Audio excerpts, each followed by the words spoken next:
My name is Joseph Prewitt Diaz. I'm the Senior Functional Advisor for Psychosocial Support in the International Services Department of the American Red Cross.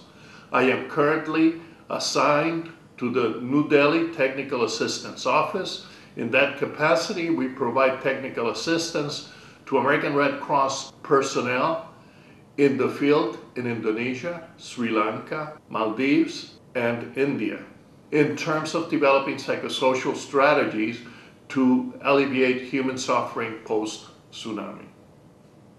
One of the tools that we have been working with is a tool to help us identify what were some of the ways in which people expressed grief pre-disaster, and what are some of the ways that people are expressing grief now.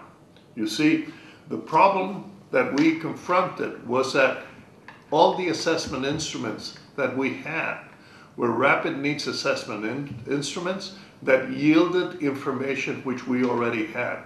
Number of deaths, number of wounded, number of material losses. What we were confronted with was a multi-country major disaster with many languages and many cultures. So one of the strategies that we began to explore and which became very successful was to use ethnographic field studies as a tool to determine prior behavior in expressing grief and an attempt to develop adequate strategies to help people console themselves after this terrible tsunami. The ethnographic field study consists of 3 steps. The first step is the selection of the location.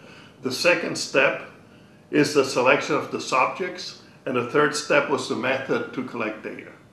As I have indicated, the sites in which we have developed this strategy is in Indonesia, Sri Lanka, the Maldives Islands, and India.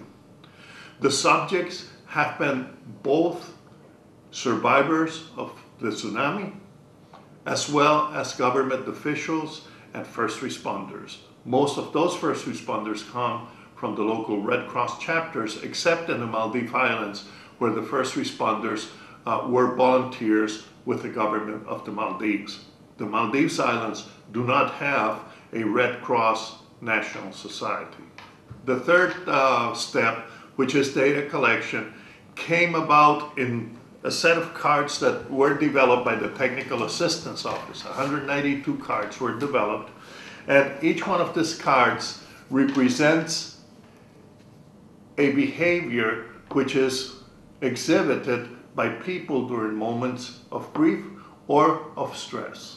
We give these cards to the respondent, and we ask the respondent to tell us what behaviors existed prior to the tsunami. So the person would look at the cards and they would say, this behavior existed, this behavior existed, this behavior existed, this behavior existed. And so what it did was to allow Red Cross personnel to begin to map out what were pre-existing behaviors in each one of the language and culture groups that we were targeting. What that did for us then was to be able to come up with another set of cards which was indicative of what were the activities that would help the people, the survivors in each one of these countries, to deal with their grief. And that set of cards, once again, was presented to the survivors.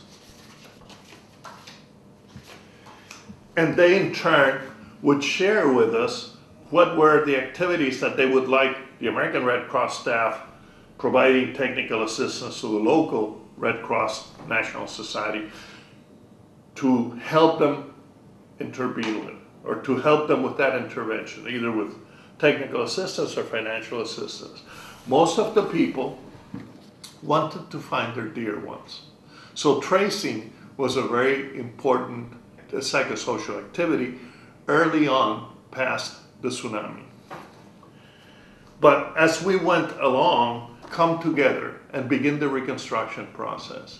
Even in those countries where land was not available, people began reconstructing their lives in the camps, in the resettlement camps, and with extended families as hosts.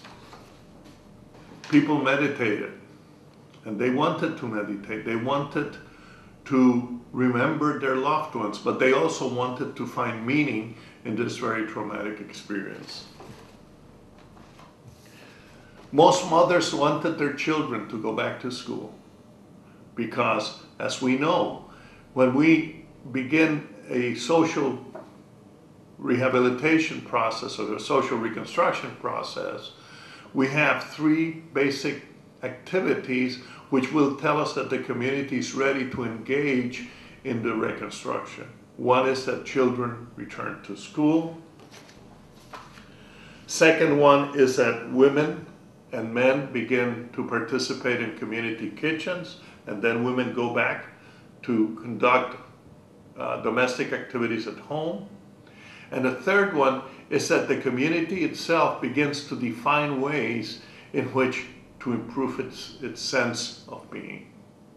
And so that is what we have been able to achieve through this instrument. A very simple instrument, 192 cards, divided into three parts. What were behaviors that existed pre-tsunami? Once those behaviors were identified, then which one of those behaviors are existing today, 8 months after the tsunami? And then what can we do as American Red Cross and other Red Cross societies to help that surviving community? Proceed to undertake those activities, and then finally to begin to define and help the survivors define their sense of place by helping the survivors, establishing committees, engaging in productive activities, and children going back to school. That is the work of the American Red Cross. That is the work of the psychosocial component of the American Red Cross. Not to bring to a country a systematized methodology from the West, but rather to find the tools to identify the existing behaviors prior to a disaster, to develop strategies that will help the survivor improve their emotional conditions and their social conditions, and 3, to help the survivors develop a sense of place. And usually a sense of place is one where the children return to school, where women become productive, where men and women begin to plant, and where people develop a community response plan that will lead them to the reconstruction. This is the American Red Cross, and this is the dollars of the American people and their donations in achieving this very important task. This morning, I would sincerely thank the American people for their contributions, and to also say how fortunate I am to be in the front line to receive the hugs and the smiles and the tears of the people that your dollars have helped. Thank you very much.